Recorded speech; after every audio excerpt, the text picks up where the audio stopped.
तो हमारा जो आज का टॉपिक है वो है रेनबो फॉर्मेशन। किस तरीके से जो रेनबो फॉर्मेशन होता है, हमें आसमान में जो रेनबो दिखाई देता है उसके पीछे क्या क्या क्या साइंस है और उसके पीछे कौन कौन से फिनोमिना है, इस बारे में हम पढ़ेंगे। ठीक है, तो ये आपने देखा होगा जो रेनबो फॉर्मेशन आता है बारिश के टाइम में ही ज़्यादा आता है, आपको पता है।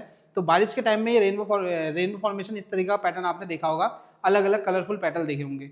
तो यहाँ पे तीन मेथड होती है, तीन फिनोमिना होता है। तीन फिनोमिना कौन कौन से होते हैं यहाँ पे? एक को तो होता है, फर्स्ट होता है रिफ्रैक्शन, दूसरा होता है डिस्पर्जन और तीसरा होता है टीआईआर। रिफ्रैक्शन को अगर मैं हिंदी में बताऊं तो इसको बोलते हैं अपवर्तन, डिस्पर्जन को हम बोलते हैं वर्ण विक्षेपण और टीआईआर को बोलते हैं पूर्ण आंतरिक परावर्तन। What is the full form of TIR अगर कोई पूछे तो इसको हम बोलते हैं टोटल इंटरनल रिफ्लेक्शन। रिफ्लेक्शन, अब क्योंकि रिफ्रैक्शन भी है और रिफ्लेक्शन भी है, दोनों मेथड एक साथ कैसे आते हैं, ठीक है, तो आज यही हम पढ़ेंगे। सबसे पहले ये तीनों मेथड एक साथ पढ़ेंगे। यही एक ऐसा टॉपिक है जो कि 10th वाला भी है और 12th वाला भी है, दोनों इसमें मर्ज टॉपिक है। तो सबसे पहले क्या है? रिफ्रैक्शन। रिफ्रैक्शन क्या होता है?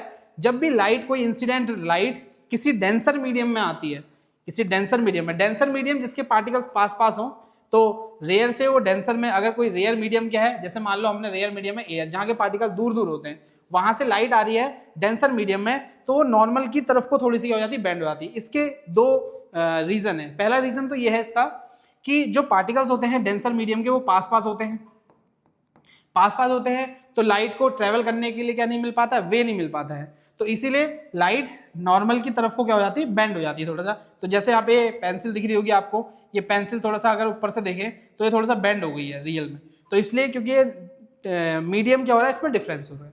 तो ये होता है रिफ्रैक्शन। दूसरा है डिस्पर्जन। डिस्पर्जन का मतलब क्या होता है? जब भी कोई व्हाइट लाइट किसी प्रिज्म में जाती है, प्रिज्म बेसिकली क्या होता है? एक डिवाइस है जो क्या करता है? व्हाइट लाइट को 7 कलर में ब्रेक करता है। वो 7 कलर कौन कौन से हैं? VIBGYOR। तो प्रिज्म क्या है? एक डिवाइस है जो क्या करता है? ऑप्टिकल डिवाइस है जो क्या करता है? व्हाइट लाइट को 7 कलर में ब्रेक करता है, जिसको हम बोलते हैं विबग्योर। तो violet, indigo, blue, green, yellow, orange, red, इसमें ब्रेक करता है। थर्ड जो मेथड आपका आता है वो है टीआईआर। टीआईआर को बोलते हैं total internal reflection. Total internal reflection का मतलब होता है जब भी लाइट रेयर मीडियम से, रेयर मीडियम में डेंसर मीडियम से जाए, जब लाइट डेंसर मीडियम से रेयर मीडियम में जाएगी, तो उसको, जब लाइट डेंसर मीडियम से रेयर मीडियम में जाती है तो रेयर मीडियम से दूर हटती है, मतलब नॉर्मल से दूर हटती है। नॉर्मल से वो दूर क्यों हटती है? वो नॉर्मल से दूर हटती है इसलिए हटती है क्योंकि डेंसर मीडियम में पार्टिकल पास पास होते हैं। तो ये रेयर मीडियम में जब आएगी तो रिफ्रैक्टेड रे जो होगी, रिफ्लेक्टेड जो रे होगी वो दूर दूर हटेगी। वो दूर क्यों हटती है? क्योंकि यहाँ पे पार्टिकल दूर दूर हैं, तो लाइट को ट्रेवल करने के लिए और पाथ मिल जाता है, एक फ्रीली पाथ मिल जाता है। तो अगर हम इस इंसिडेंट एंगल को धीरे धीरे इंक्रीज करें, जैसे यहाँ पे इंसिडेंट एंगल, ये फर्स्ट केस है, तो सेकंड केस में इंक्रीज एंगल कर दिया हमने, तो रिफ्लेक्टेड रे और थोड़ी सी क्या हो जाएगी? टिल्ट हो जाएगी। और एक टाइम ऐसा आएगा कि ये बिल्कुल 90 पे हो जाएगी। किस पे हो जाएगी? 90 पे हो जाएगी। इस टाइम के जो इंसिडेंट एंगल होता है उसको हम बोलते हैं क्रिटिकल एंगल। क्या बोलते हैं? Critical angle. उस क्रिटिकल एंगल से भी थोड़ा सा अगर हम इसको क्या कर दें? इंक्रीज कर दें, तो टीआईआर हो जाएगा। टीआईआर का मतलब होता है टोटल इंटरनल रिफ्लेक्शन हो जाएगा। मतलब रेयर से डेंसर में जाने में भी क्या होगा? एंगल क्या हो जाएगा? बढ़ जाएगा, और यहाँ पे रिफ्लेक्शन हो जाएगा। क्या हो जाएगा? रिफ्लेक्शन। इसी को हम बोलते हैं टीआईआर। तो ये तीन मेथड आपको बता दिया। पहला है रिफ्रैक्शन, दूसरा है डिस्पर्जन और तीसरा है टीआईआर। अब आते हैं इसमें रेनबो फॉर्मेशन में। रेनबो फॉर्मेशन में तीनों कैसे होते हैं? जैसे मैं आपको बताता हूं, ये एक पानी की बूंद है, तो जैसे ही लाइट इसमें आएगी, इसमें जैसे ही लाइट आती है तो नॉर्मल की तरफ को बेंड हो जाती है, और बेंड होने के बाद जैसे ही अंदर को जाएगी तो नॉर्मल की तरफ बेंड हो जाएगी, और इस तरीके से नॉर्मल की तरफ बेंड हो जाएगी। और ये रेयर से डेंसर में कौन सी फिनोमिना हो जाएगा? इसमें पहला रिफ्रैक्शन, इसमें हो जाएगा रिफ्रैक्शन। जैसे ही यहाँ पे इस पॉइंट में इसका एंगल ऑफ इंसिडेंट इतना ज्यादा बढ़ जाएगा इस पॉइंट में। सबसे पहले क्या होगा? जैसे मान लो, हमने शुरू से बताता हूं मैं आपको कि क्या हुआ, जब व्हाइट लाइट किसी वाटर ड्रॉपलेट में पड़ेगी तो क्या होगा? रिफ्रैक्शन। क्योंकि वाटर ड्रॉपलेट क्या है? एक ट्रांसपेरेंट मीडियम है, तो एक मीडियम से दूसरी मीडियम में जाएगी तो रिफ्रैक्शन होगा।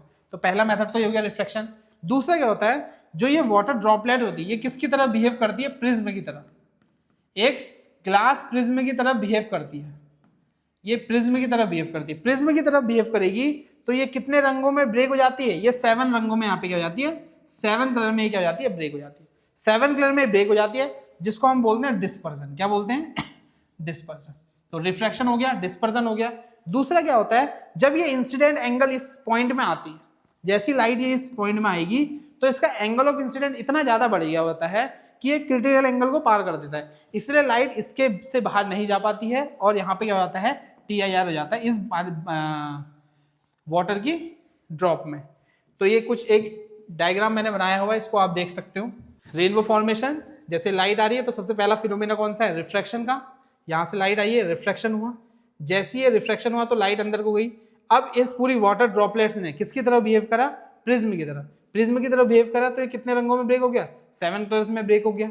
दूसरा, अब ये बाहर जब निकल रहा था तो इसका एंगल ऑफ इंसिडेंट इतना ज्यादा बढ़ गया कि ये TIR हो गया इसमें। तो ये 3 मेथड इसमें हो सकते हैं, इस तरीके से ये वाटर रेनबो फॉर्मेशन होता है। आई होप आप लोग को ये समझ में आया होगा। Thank you.